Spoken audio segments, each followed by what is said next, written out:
Hello and welcome to the next installment of Diversified's Asset Class and Manager Spotlight. My name is Mike Horwath. I'm the Chief Investment Officer here at Diversified. As we do every month, I wanted to get together and talk about a specific topic of the economy, of an asset class, or some investment style. And today we want to focus on the consumer. So you hear myself and on my team talk a lot about consumer spending, the health of the consumer, and how important that is to the U.S. economy. So I wanted to tie that together with our recent 2022 letter to our investors about our outlook for 2022.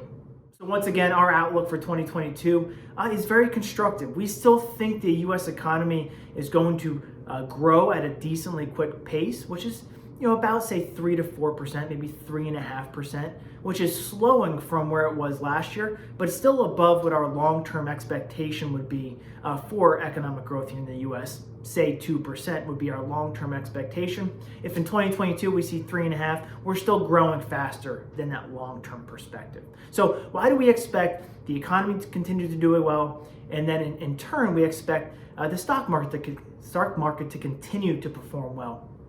And that really ties back to corporate earnings and the consumer. So let's start quick with corporate earnings.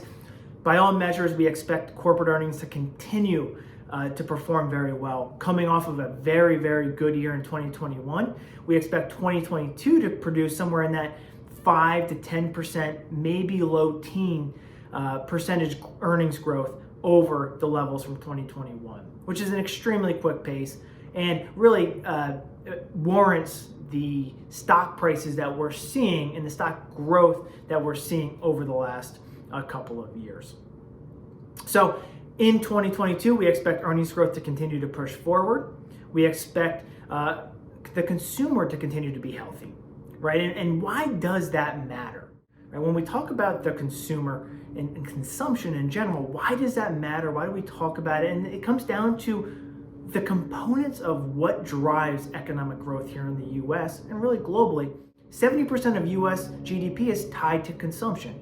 It's tied to myself, to you going out and spending our disposable income on things, right? Services, on goods, whatever it happens to be.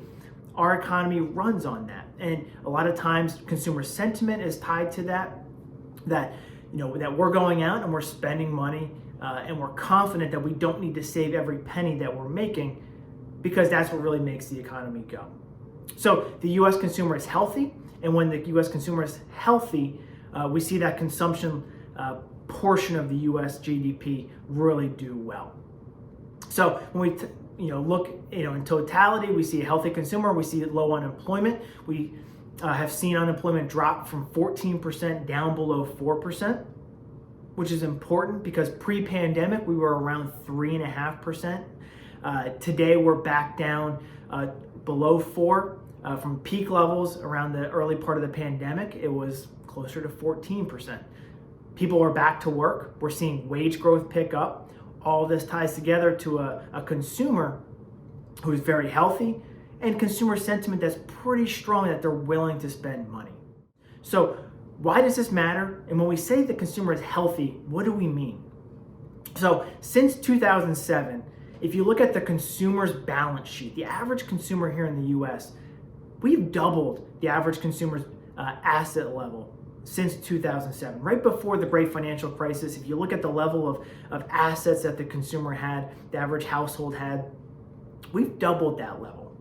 Not only that, debt service payments, right? Our debt service ratio at the household level is down around record level lows. Why is that important? That means investors are spending, or really consumers are spending less of a percentage of their disposable income on debt payments. That means they're free to go spend money on goods and services rather than are tied down to different debt, whether it be, we know that education loans are high. We know that people, real estate is very expensive nowadays. So people are refinancing their homes and going and purchasing homes today at a pretty decent clip.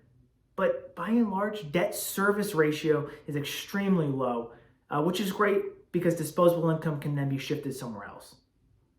In totality, the average household net worth similar to asset growth, is at all-time highs, right? We've nearly doubled where we were back in before the great financial crisis.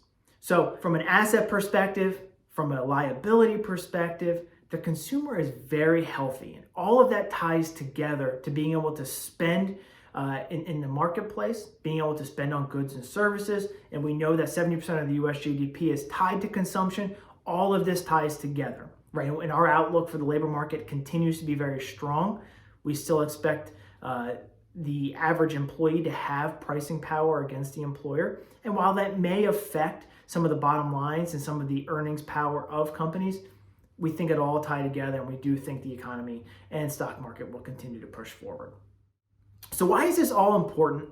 Really, when we kind of look at it in summary, you're going to see a lot of noise, right? Right now, there's a lot of noise with regards to the Federal Reserve, for inflation, rising interest rates. Those three things are all tied together. But also, we have this political divide. We have a pandemic that seemingly, we can't quite push through, but we will. There's a lot of noise. There's going to be volatility. But at the end of the day, when we take a step back, the consumer is healthy. Our outlook for the consumer, our outlook for corporate earnings is still very, very positive. So remember that when all this noise is going on, that consumer sentiment will ebb and flow, that markets will ebb and flow, that volatility will ebb and flow. But the fundamentals behind the U.S. economy, the consumer is as healthy as he and she have ever been. And moving forward, that consumer spending, we think, will be a big part of why we expect that 3.5%, 4% GDP growth, the nearly double-digit earnings growth again in 2022, because the consumer has been very strong. So we just want to take a few moments. I hope you found that helpful of why we say that the consumer is very healthy, why we say that it's important. If you have any questions, as always, reach on out. We're always happy to answer anything you may have questions on. But as always, thank you for the trust you put in Diversified and our team. Stay wealthy, stay healthy, and stay happy. I'm Mike Horwath from Diversified, the Chief Investment Officer. On behalf of myself, the investment committee, and all everybody here at Diversified, take care. We'll talk soon.